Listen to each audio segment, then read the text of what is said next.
Okay.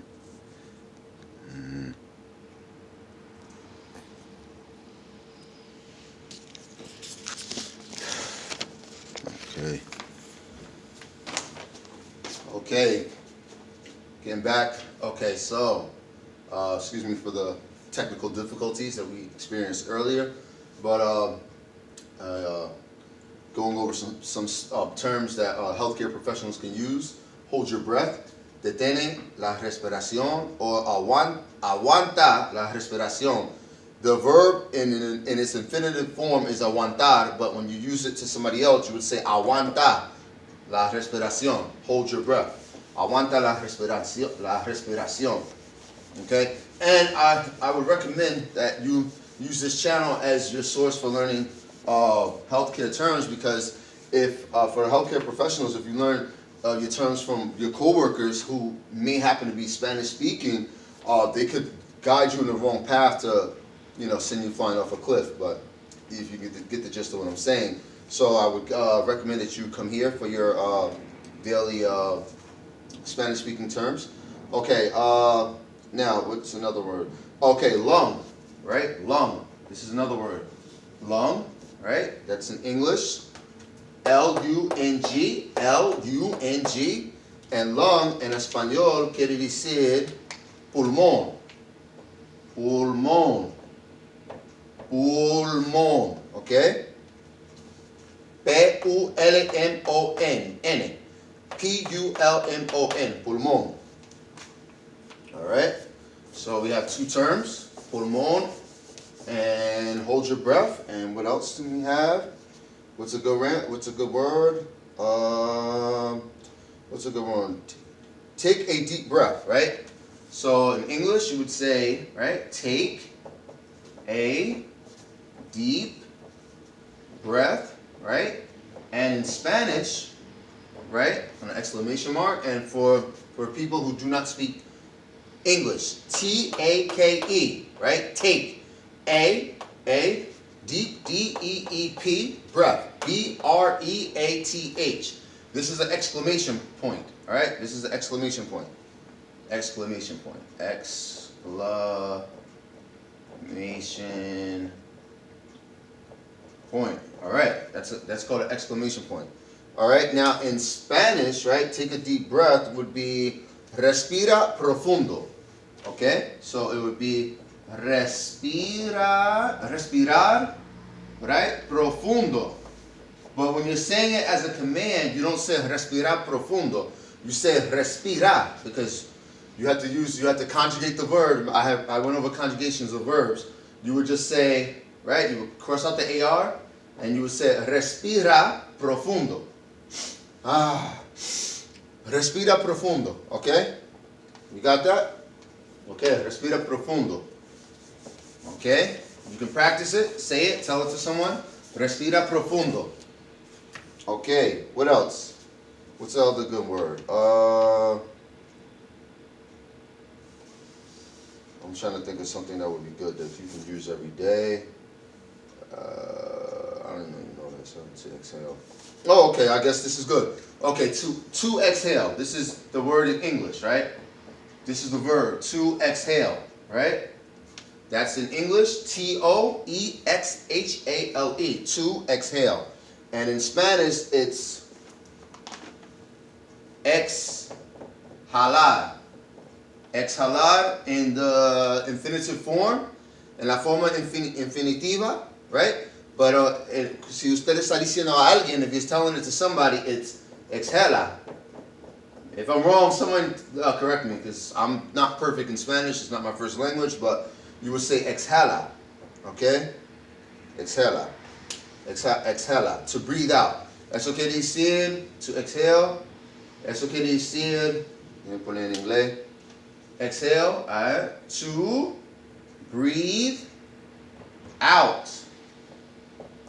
To breathe out, okay? To breathe out. Exhalar, to breathe out.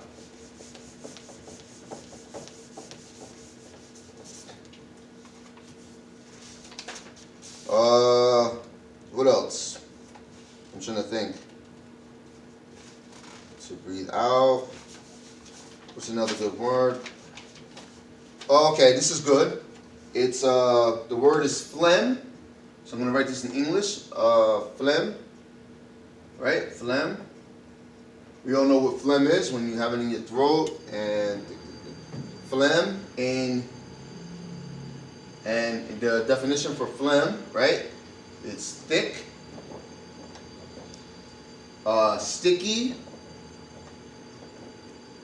stringy,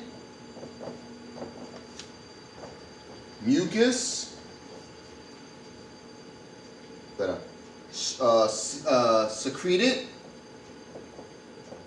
by the mucous membrane of the respiratory tract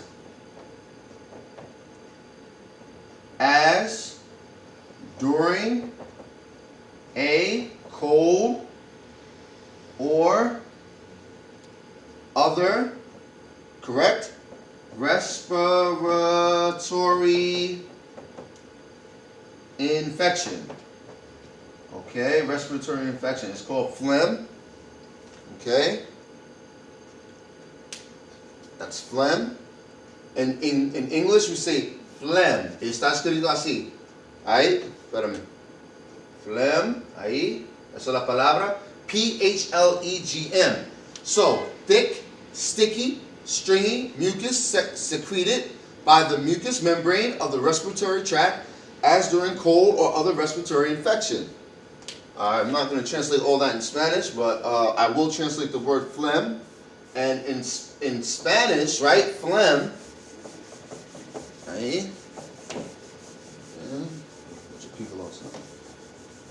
In Spanish, right, phlegm quiere decir flema. Lo voy a usar una cosa roja. Flema, así, mira, flema. Flema, right? Phlegm, flema. En inglés, phlegm. Okay, muy bien. Español, eso es inglés. Ahí, ¿sí o no? Esto es español, flema. Ya ustedes ven, F-L-E-M-A, flema. F-L-E-M-A, flema, español. Okay, couple more words. Runny nose.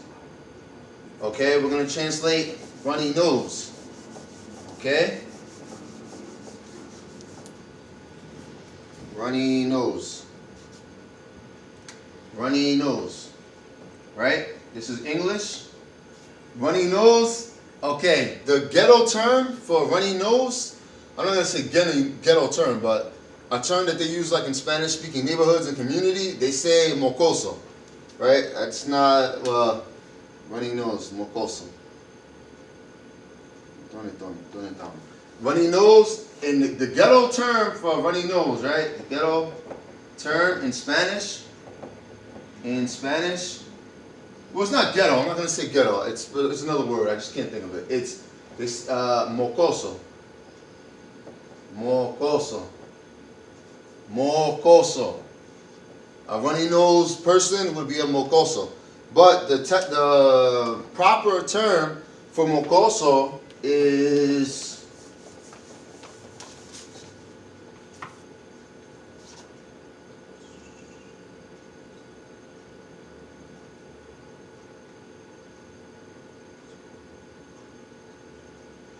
Narriz que chorrea, right? It's a Narriz.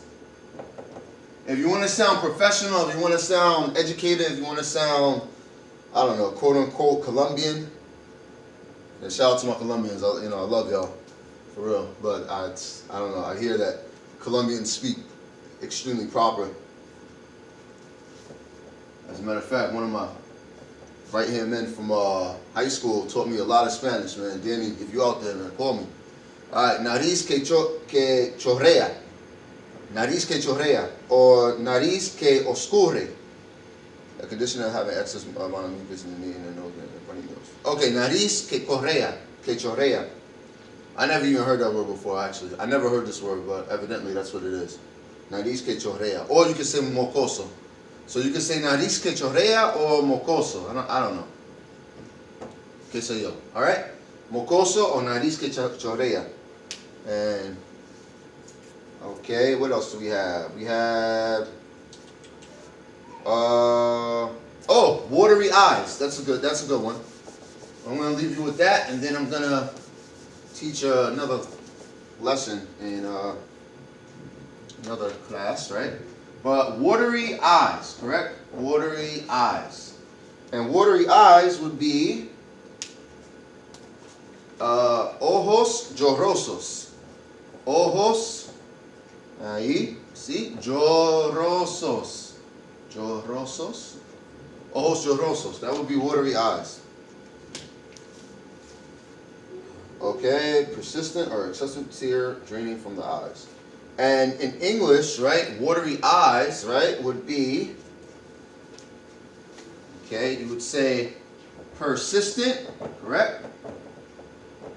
Persistent or excessive tear draining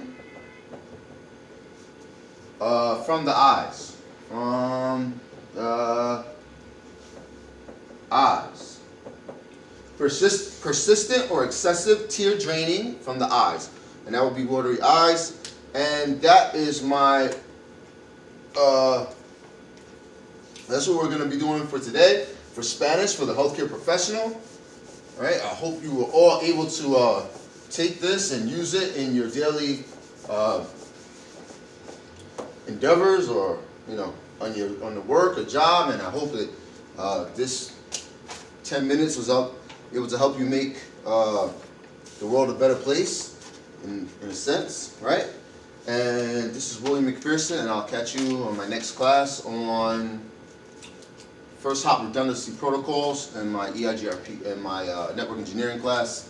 All right, signing off.